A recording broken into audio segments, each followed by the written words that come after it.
I'm Ryan. Hi, I'm Sally. And I'm Jerry. I didn't get to be anyone else. Why would people want you to be someone else? Alright. We're going to talk about the first 300 right now because, 300 Rise of an Empire just came out. And people... Did you just do a blowjob sign? If you guys haven't seen it, they all die at the end. Someone ruined that movie for me. I was at Chuck E. Cheese and this guy named Colton was there. And Colton was like, oh, I read the 300 comic book and they're making a movie about it. And it's cool.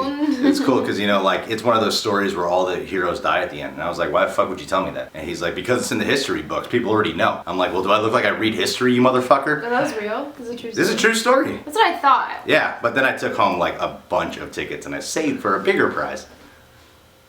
Chuck E. Cheese. He's still talking about Chuck E. Cheese. Yeah, Chuck E. Cheese is the bomb. I didn't realize how much I really liked this movie until I watched it for like the 5th time.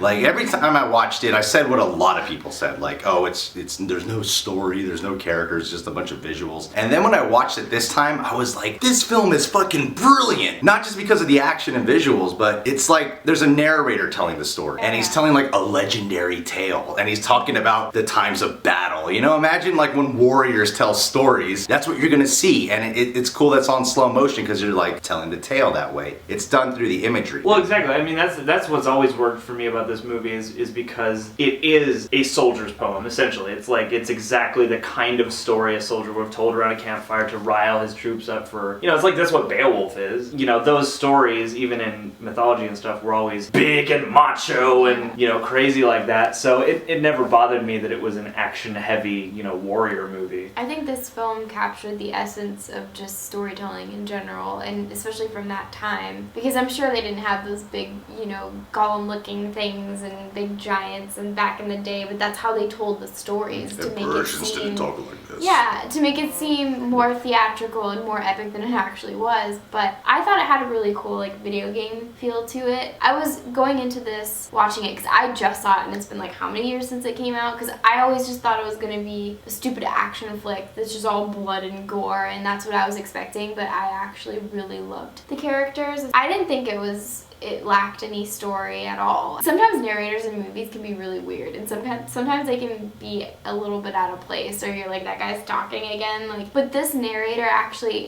it flowed really well, and his voice really fit the story. So the way it carried through, I was so entertained, and I actually loved it. What I really love about it, especially what the narrator does really well. Okay, I've seen a shit ton of Gerard Butler movies after this film. Watching it again the other day was like, this is what made Gerard Butler a star, was this fucking movie. And you're watching it and you're like, I can see totally why. Like everything he says is a fucking quote. Normally in a movie like this, there tends to be some supporting character people like more. But no, it's Leonidas, man. That's who you walk out thinking about. He's talked about the most, the way everything they describe about him, Gerard Butler embodies all that. Yeah, no, it's like when he enters the screen, you're like, I can see what everyone's talking about. Yeah. It's like that's an easy character in other movies to have be kind of bland, but has so much charisma, and he really commands the screen whenever he's on. There's something about just his face too that you can see. Not only is he a warrior, but he really does miss his wife throughout the whole thing, and he's really thinking about all that. And then at the end, when he's about to die, that he just screams that out, and she doesn't even know. She doesn't even, because he left just being like, yeah, okay, and she was like, I love you, I miss you, and he's like, all right, bye, But That was not the attitude. I mean, he had to be a soldier, emotionless at that time. I'm saying that's what it would have looked like to her, but to him, he knew that. I think she understood. Well, she understood, Sally. He knew the risks when he put on the small leather underpants. I know, I just mean he wasn't just like a strong character the whole time. It wasn't one note. That's what I meant. That's the thing, is Gerard Butler brings a certain amount of depth to that performance. Yeah. Not that it's like written deeply, but he does have a lot of life going on. Yeah, there's a lot of layers to it. Yeah, there's a lot of lawyers. Yeah. There's a lot of lawyers in this movie. Yeah, it's like it's a court movie. Yeah. It's not super spelled out, it's not a deep film necessarily, but you can tell that he embodied this character to the point where it feels authentic. If someone else were to play his part, I don't think I would have liked it as much, because they probably would have been the typical, I am king, what I say goes, that is all, and but I love the way he was written. Yeah. He's a real leader in this film. He loves his people, he knows how to treat them, he knows when to discipline, and he knows how to fucking he motivates you to want to fight in battle. My favorite line, going off what you said, why, is because when Xerxes was like, I would kill any of my people, just to Have your kneel. Just to have you kneel. He was like, well, I would die for any of my people. Just that, I don't know, that line just kind of defined his character, and that's my favorite line. Yeah. Xerxes, that, you know,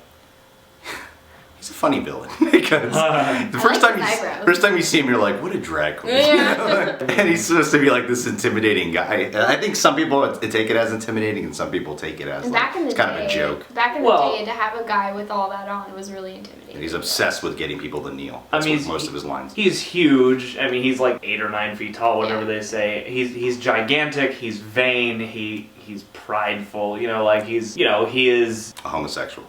No, well, maybe partly, but like not because of what you said. I just think about it. Think about his performance. I'm sure he's probably bisexual, but yeah, he's got to be. But you know, that kind of a character. He's the horrible king. You know, he's the guy who's like, I am a god. He's drunk his own Kool-Aid. He thinks he's the greatest thing. You know, and it's like Leonidas is a leader and a king, but he's not strutting around like, check me out, guys, the king. Like, what's up? Like, he's still noble. He's the kind of guy you'd want to lead you. You know, like, he's and I like that he didn't really look, you know, different from all his soldiers. They all looked the same. The fact that he looked the same as all of his people. Unity. Yeah, which I thought that was a cool effect. And he would lead the battles. Yeah. That was what made him the shit. He was the king, but he was always the first one in. That was badass, man. Yeah. And that one scene, the first time I watched this and I'm like, you know, there's barely any kind of action like the first 45 minutes of this film. Yeah. You know, people like think about it. Like a few ships crash, they kick some people into the well, and then the well, and they kick some people into the pit. But then the first action scene is the one where they're going to the slow motion, fast motion with Gerard Butler fucking everyone up. And even though he's wearing a helmet, you could tell that's Gerard Butler under there. Well, you know, he got that big old Greek beard, and stuff like that. But yeah, and that's the other thing too, is the action. I remember the first time I saw this, and you know, I mean, now everyone's kind of aped this movie's action, but it's shot and with all the speed ramping and the fast slow motion, like that was really crazy at the time, and it still holds up now as being really cool. Watching it again, yeah. And what I think is really cool is like I felt the power of the story's message by the end of this film, and I never felt it before until the first 4 times I watched it, because when they die, I finally got it, because he tells them the night before. He's pretty much saying, look, we're all gonna die, but we're gonna do it for a reason, because this is what's gonna get us to rise. Like, he knows what will come from them dying. Like, it's gonna be a powerful story. And that's why he sends the soldier home to be like, hey, tell people about us and make up what happens when we all die. Which is pretty much what he did. Yeah. Well, I just think sacrifice in general is just a really powerful thing, and it gets people all the time. And it got me with this movie. Well, and that's their whole dream, is like the best way to go out is gloriously in battle with your brothers at your side. So, you know, I get it. They're cool, they're cool. One thing I found distracting, and I think it was only distracting because this guy is much bigger now and more respected, Michael Fassbender. When he's so awesome in that. He's the blonde guy who's like, we will fight in the shadows. In the shade. No, shadows. Shade. It's the shade. Shades? Our arrows will blot out the sun, then we will fight with Slim Shade. Come on. Okay. Yeah, when Michael Fassbender showed up, I was like, it's Michael Fassbender. And the way he was behaving, I was like, Michael Fassbender seems like he's acting. And that distracted me. Oh, I disagree. Like, I disagree with you too. He's the guy who's really enjoying all this, but I believed him. Totally. Sally, close your ears. You don't want to hear mommy and daddy fighting right now, okay? Too bad we can't do retakes. Those don't exist. You can do it? Okay, never mind. Yeah, continue, Chair. Oh, that's it. I mean, I just totally believed him. Like, he is that soldier who is, out of all of them, the most amped about everything. I believed him when I first saw it, but now that I've seen Michael Fassbender in a lot of roles, for some reason he was distracted. Do you not know who he is? Just for all the people that know. Magneto in X-Men First Class. The guy with the big hairy dick in Shane. What else was there? Inglourious Bastards as the British journalist? Reporter? Journalist and soldier. Yeah. 12 Years a Slave.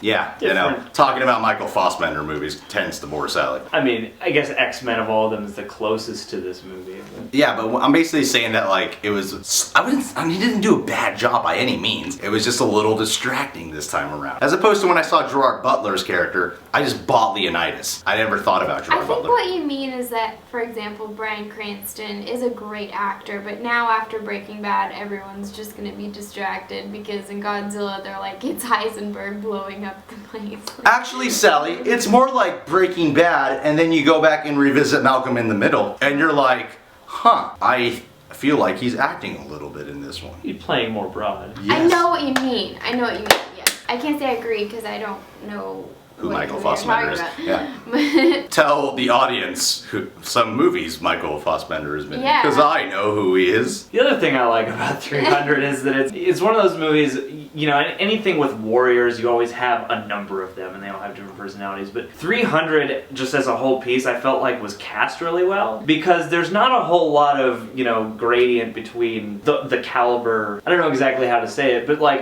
there were no actors I found distracting. There was nobody who was bad. You know, it's like I liked everybody and they all got. of them were so ripped. Yeah. Everyone was on the level. How did you feel about that, Sally? It was so beautiful to watch. All I wanted to do was just be like, why couldn't I have been an extra in this movie? At some point, just to see all these guys. There aren't a lot of but scenes that require them. I could have been the little dying kid in the beginning. Yeah, there you go.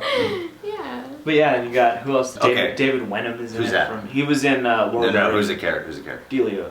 Delios? He's the guy with the one eye. who's Oh, telling okay. the story. Oh yeah, he was in Lord of the Rings. I remember him now. I remember seeing He was Faramir. Baramore's brother. Boromir's brother. I remember thinking he looked so Paramore. familiar. Paramore's Paramore, yeah. You know who I loved in this film was the one who was the one who was the guy who lost his son. That guy did a great fucking job. When he like loses his son and starts fucking up all those people and then is like crying and screaming, I was like, that seems so real. I remember Like watching that's heartbreaking. Yeah, when I was watching that, I was like, damn, what I would give to have a scene like that to put on my demo reel. Yeah, seriously. That was insane. Click on this link below to see Sally's demo reel. No! Action and visuals are great. Yeah. Well, yeah, I don't think you could talk about 300 without talking about the way it's shot, partly because I mean Zack Snyder is Mr. Visuals in a lot of ways. Visionary director.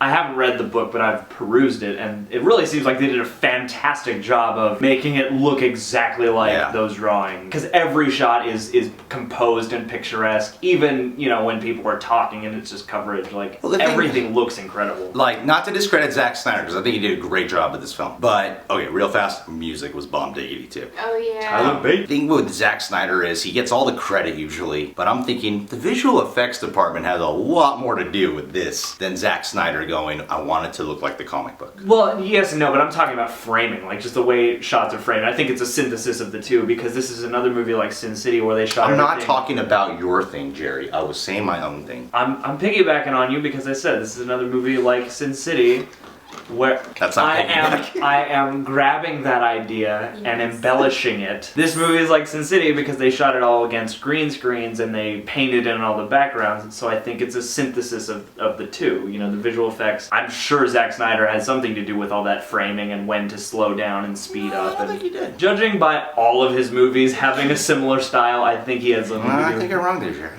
Alright, well, yeah. Boys, just listen. I'll call Zach tonight and I'll talk to him about it so that we can come to an agreement. Yeah. Okay. Z-Sny, what's going on? You know what's funny about Jerry? He's my best friend. But if there's anyone I fuck with the most, it's him. And the one who can least tell when I'm fucking with someone, it's him. I'm just sort of like, yeah, I don't know. Well, it's like sometimes, Ryan, when we can't get our say in, because you're just like, oh no, wait, no. And then you are joking, but you seriously do cut us off when we're trying to be a little bit serious about what we're saying. Like when? The old Ryan argument. I guess it's weird to give a consent. I own this movie on DVD, so I guess I already bought it on DVD, so that's what I would say.